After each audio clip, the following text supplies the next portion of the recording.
Hello, Penny. Thanks for coming on the podcast, Finding the You and Mum. Hi, sweetheart. How are you? It's great to see you again. Same.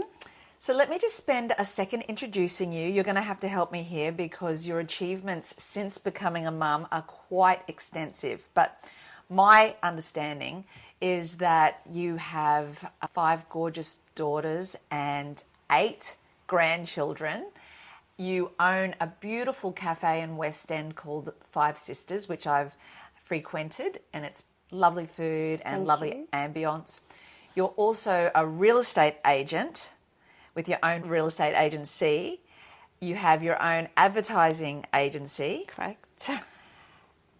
And in addition to that, since becoming a mother, you also have dived into collecting a whole bunch of degrees. So just share with me and our audience the degrees you've got after becoming a mum. Once I got divorced, I set out to be a person, not just a mum. Being disowned from the Greek community and my parents, and it's a cultural thing with the Greeks. You don't get divorced, especially back in those days. So I set on a journey to teach my children you don't need a man to complete your life. You need to become yourself first to help others.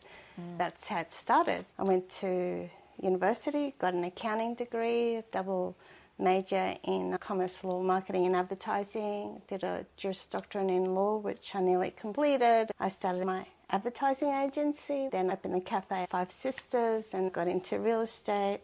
I love it all. Congratulations. So, that's a fine list of achievements. So can we just talk a little bit more before we launch in, like what it was like for you? Can I ask how old you were when you were divorced? 29. I had 4 under 5. Okay, so that's huge. 4 daughters. Yeah. How long had you been married? 10 years.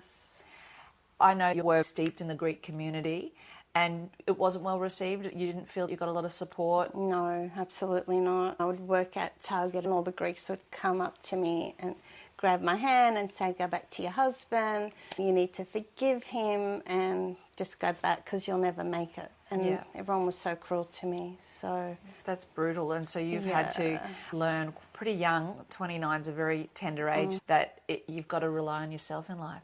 Yeah, well, the 10 years I was married, I worked every day with my ex. He was an optometrist. I'd make the glasses at the back and nurse my mother-in-law who was in a wheelchair for 10 years. So that was hard. And what was the straw that broke the camel's back in terms of the marriage? Just my husband having lots of, doing the wrong thing. But you were strong and you decided you deserved more. And my daughters deserve more. I showed them you've got to love yourself, pick yourself up. We went to church every Saturday and my faith was everything. And it continued to be so? Absolutely, yes. So that's wonderful because you were sort of saying the group community at large weren't there to support you, but the church still was. Yes, well, not just the church. I sent my children to All Hallows, so I would go a lot to St. Stephen's and just sit there and pray. Their doors are always open, unlike the Greek, only open on certain days. Yes. I always ask the women that I interview on the podcast their journey to initially becoming a mum. Was it something that they'd planned? Was it something that they really had, put a lot of strategy into or unexpected? Back in those days, you get married and have kids. It was just the way it rolled. I love being a mum. I love having children. I would have had 6, but 5's pretty good. 5 is good. And it's lovely that you've got girls. Are they close? Absolutely. They're my life. They're each other's lives. They're each other's best friends. Yeah, yes, that's so close. And that in itself is a marvellous achievement that you've been able to foster that relationship because conflict's inevitable. Problem solving is a big part of siblings' lives together. I've always included them in everything. If I went to uni, they came with me. Anything I did, my kids were with me. That sounds wonderful. I think that also taught them about ethics, morals, sacrifices, how to be the best versions of themselves, how to work hard, to give, being compassionate, all those things that make you a woman. Yes, someone that can be proud of their efforts each day. It sounds like you have encouraged them. You're very awake to your life, making goals and striving towards achievement. Yeah. They've all gone to uni, got degrees, they've all got their own little businesses, and they've all got their own real estate, which is really important. So That sounds wonderful. yeah. So let's ask some questions. What's the funniest parenting moment that your kids will probably never let you live down? We went to America one time, it was New Year, and we were all in different rooms. I didn't realise staying at the Sheraton, that's where all the people go to watch this ball drop. So I thought, it's time, we should go down. All the kids said, no way, Mum, there's like barriers and you can't cross them. So we texted each other and found each other in the lobby. We all grabbed hands, 5 of my daughters, a few of their friends. So we all went out, and I said to the police, I said, I'm really sorry, I came all the way from Australia and I have to see this ball drop. I didn't realise it was this tiny little thing that... So it's just this anti-climax. Everyone's like waiting. What sort of ball is this? I'm not familiar. I don't know, it's just this ball that sits up the top and it drops. It was like... Well, you're just smiling and thinking, I don't get it. Yeah, and looking at me thinking, what have you done, Mum? Millions of people here, and you managed to get the police to take us to watch the ball. That was just insane. Have you done a lot of travel with the kids? Yes, I've taken them everywhere with me. Europe, Greece, my favourite part of the world, but yeah. Yes. Yeah, whereabouts are you from originally? My parents are from Kefalonia, which is Cephalonia, which is closest island to Italy. Gorgeous. So yeah, it's heaven. It's heaven. Yeah. That sounds great. I love the idea of travelling with kids, and that's something I've always celebrated with our family. Lots of tears when they were young, but worth it. But worth it. I'll scrimp and save to go on a family holiday because it helps bring everyone out of whatever sort of routine that they're usually in and just reconnect with themselves and each other. It's so refreshing. And travel, they look at life differently. They see different people in different situations. I think that's important. That idea of perspective, we can be inalienable and not realise how other people are living. It helps us to be grateful for the things that we do have. Absolutely. Education does that as well, I feel. The more that you educate yourself in whatever areas, it's so important as a person. Yep, completely. So tell me, what mindset or mantra helps keep you grounded and moving ahead as a woman and a working mum? You've got to understand you come first. If you don't love yourself and nurture yourself, there's no way you can look after anyone else. Yeah. And you've got to put love, compassion, forgiveness. As a mum, we do all that. We sacrifice, don't judge, and we're there for our children. You can't lose who you are as a person, otherwise you will be always angry and you'll always be depressed. And resentful. Extremely resentful. So what's something that you do that allows that to be front of mind in your life? Obviously, you've achieved so much. Most people try to tick off those things off their list before they get ensconced in motherhood, but you did it side by side. You got to wake up, have gratitude, pray or meditate, exercise. What exercise do you enjoy? I love walking, I love Pilates. I used to love playing touch football, love being a granny. I can't do that anymore. I'll break a few bones. We don't heal like we used to. No. You need time in the morning and at night. Bookend the day with something for yourself, even if it's just a few minutes. You can't not have that time. One of the justifications is it never allows you to stray too far from where you're at.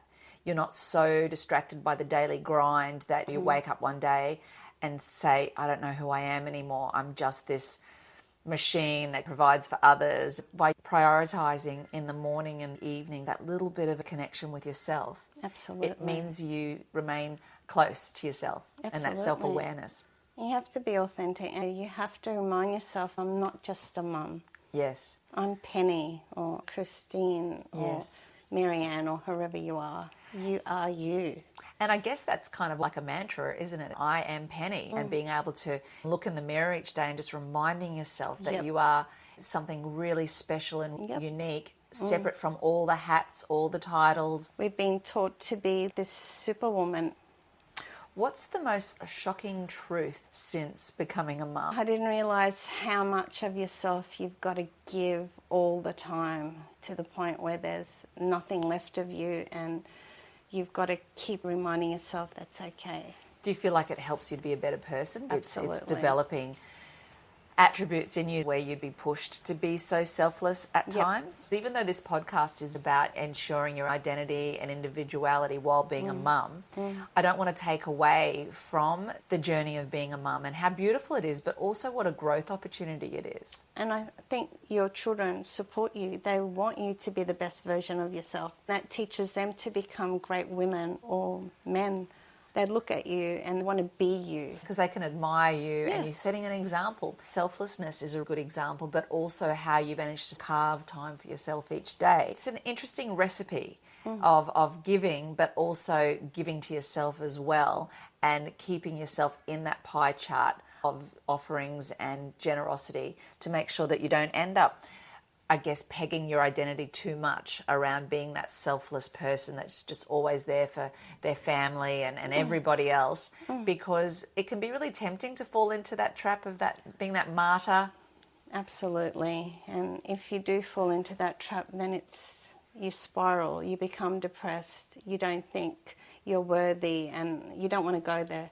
That's a luxury no mum can afford at all. Yep, you're right. So it's almost like, don't just take care of yourself for your own gain. Do it because at the end of the day, you won't be any good to anyone else either. What does the term finding the you in mum mean for you personally?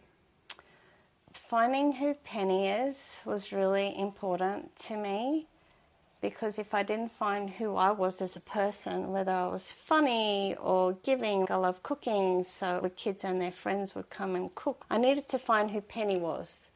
I set out on a journey, because being Greek, like, you were just taught to, you get married, you have kids, and you shut up. I interviewed a woman recently who is from India. Nice. And her story is quite similar in that there was just this mandate, this cultural expectation that once you become a mother, your job is to look after your kids, and then your husband, then your home, and for her it was like, and then your garden, in-laws. And then the family of origins. And then it's like, she said there was no room for her. She also, interestingly, ended up divorced, and that was a really interesting turning point for her. Similar to you in the way that she realised, okay, I have to start doing this differently, otherwise I'm going to find life very unfulfilling. Because getting an education is not what Greek girls do, because then all of a sudden you see life differently. Yes. And you have a voice, and you do things differently. Are you finding that the younger generation of Greek girls and women are shifting away from that paradigm? Absolutely, yep. Strong, they're getting educated, they're living their life for today, which is amazing. And so how are they breaking away from tradition? I have lots of Greek friends, like an honorary Greek. I love the spirit of the culture. Food is a vehicle for connection, their faithfulness to family. They're just fun. I like the fact that they're quite loud often, without wanting to make too many stereotypes. Yeah. You know, the Greek friends love to talk over each other. It's a lovely blend of energy and connection. It is. But how are you noticing your daughters and their friends being able to safely break the mold and still be part of the community and celebrated? Well, I guess because, like, back in the days, you weren't allowed to go out with a different religion or culture. It had to be a Greek boy. Now we're all one. We're not just Greek, which is beautiful. And we take our partners to church. They are part of all of our festivals and traditions. How do the older people in the community receive this young Greek girl that they've known since they were in nappies, now bringing this Australian boy or some other culture to an event? Are they adjusting to the shift, or are they resistant? I think they're still very resistant, like my parents, but they're slowly coming around. In terms of people from other cultures joining the Greek community, are they enjoying it? Absolutely. The experience? They love the craziness, how we're all connected in my family, and we are loud, and it's beautiful. So your daughters, how many of them aren't with a Greek partner? 2. Renee lives in New York. She works for New York Times. She didn't get married yet. Nina is with an Australian partner, Italian. Lou's also with an Australian. I think Paulina's the only one who married a Greek. And Zoe's single. She's 21. She's the baby. She's the baby at 21, yeah. So Tell me about something unexpected about becoming a mum that has healed you.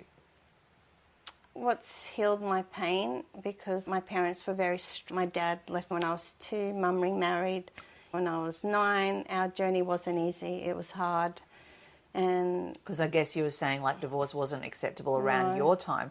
What would it Let have alone been my like? mum's. Yes. it was very hard for my mum. And I guess my daughters have healed that pain. I always felt I had to overcompensate because they didn't have a dad. He was never there for their milestones, school things, or the university graduate. They've healed that pain in my heart that I felt as a child that I didn't get from my mum and dad. Did your stepfather manage to... He was a really good dad, yeah. So he did try. Amazing. He did, but Sounds like there was a gap between Yeah. when your mum found him after divorcing. it was hard. Mixed families are complicated. A lot to juggle. Absolutely. But it's nice how you've been able to feel that healing and almost that closure by being able Yep. to do it differently. And Yep. interestingly, even you ending up divorced but not letting the kids feel they're missing out, like being Yep. able to let them still have a full life even though you Yep. mirrored some of the similarities of your childhood. Yeah, so Yeah. it was good. They needed to know they don't need a man or a partner to complete their lives or who they are. They need to find themselves first. Do you believe in the concept of supermum, or do you think it's a construct that needs to be dismantled in our society? Yeah, we're all super mums because we're juggling kids, work, debt, bank managers, or whatever it is. But I don't think we're perfect. It's not a perfect world. We don't need to be perfect. We're just doing our best. And I think supermum, it's hard. I don't think, women need to use that word. This is a lot of pressure on them. It does. It does. I mean, I think I've had people with the best intentions say, oh, you're a super mum, because of something I may have done, maybe baked something at a sporting event.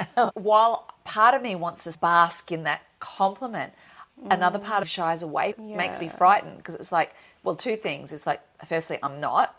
And if you scratch the surface a bit, you'd see that. But secondly, if you see me as a super mum, I'm very attracted to that idea, and now I feel like I have to live up to some expectation in your mind that I can't even fathom. Yep. So I love to hear people's perspective on the term supermum, because part of us think it's shiny and alluring, but part of us, probably aware that it's a bit of a trap too. It is, yeah, and it's a hard tag to have on yourself.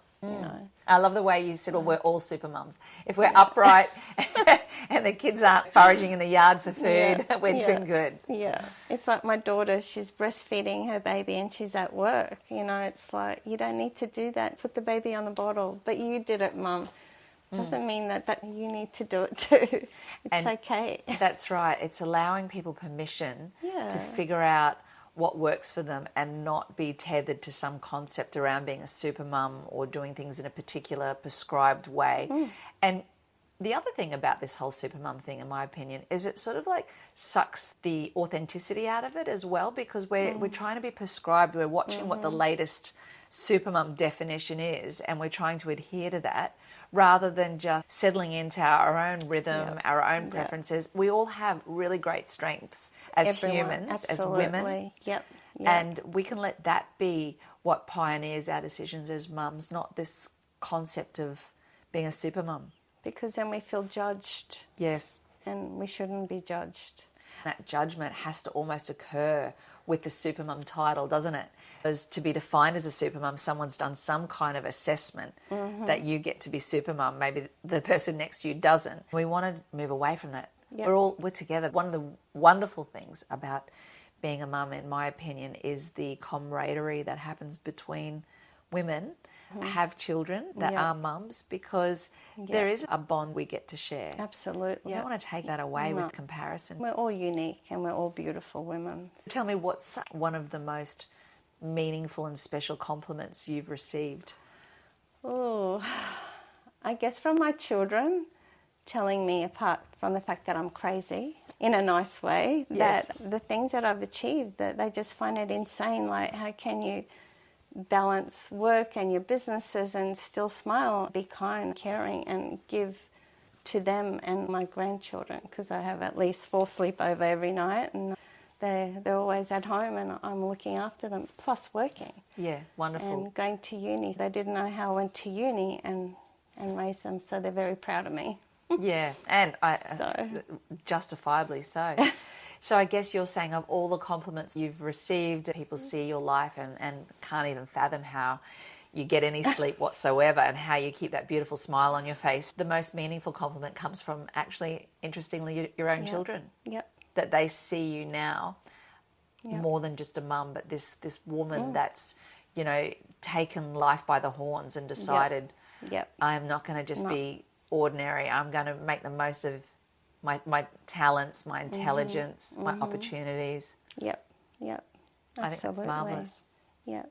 Can't be a doormat.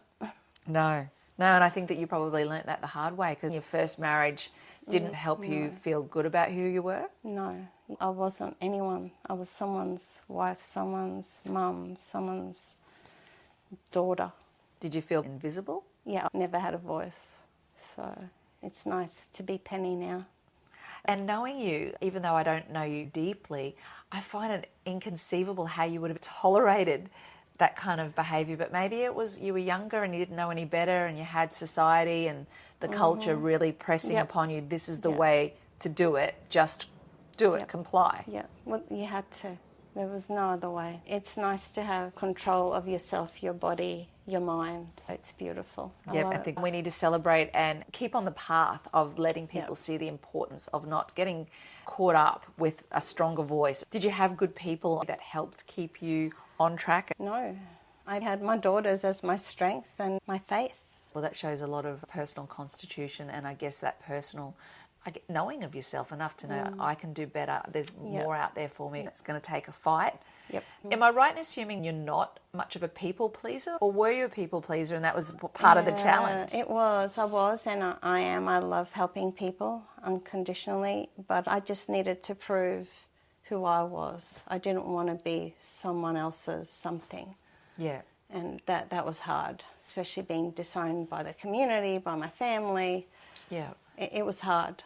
And so even though you're a people pleaser, I can relate to that, there was something even bigger in you. Absolutely. So rather than complying to please others and be seen in this wholesome, giving way, there was a deeper burning, a strong that was louder, and that was the one you followed. And I'm sure you pleased a lot of people along the way, but that's not the driving force. No. That's just the byproduct. What would you love your child to say about you? I would love them to say that Mum lived her life knowing who she was, and she looked after us so well, so we became the best version of ourselves as women, because Mum allowed us to be ourselves and never stopped us on our journey and lifted us. I just want them to say that Mum was Penny. That's beautiful. As a parent, we fall into that trap of having expectations of our kids. Our kids do something that deviate from what we think is, you know, how our reputation or our identity wants to be. We're worried about how it's going to reflect.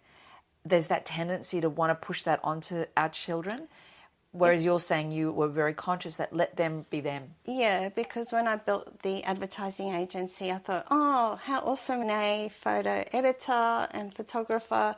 Nina did accounting, Lou's creative, and Paulie did events. I thought, oh my God, they'll all work in my ad agency, but no, they went, we're out of here, we're doing our own thing. Yes. Which was amazing. So it's beautiful to see. You set up the perfect family business, which is so Greek. Everyone will work here together. I And know, they're like, right? thanks, but no thanks. And you're like, well, great, now I'm going to have to hire people from outside. Yeah, I think funny, we laugh about that. I think there's a bit of that in me too. I build the business because I love business ideas. I get so excited. Now I've got young humans that could work in it and they're interested in other things and don't want to work with me every day. We're not going to do what you do, work 7 days, 7 nights. I know, it's crazy.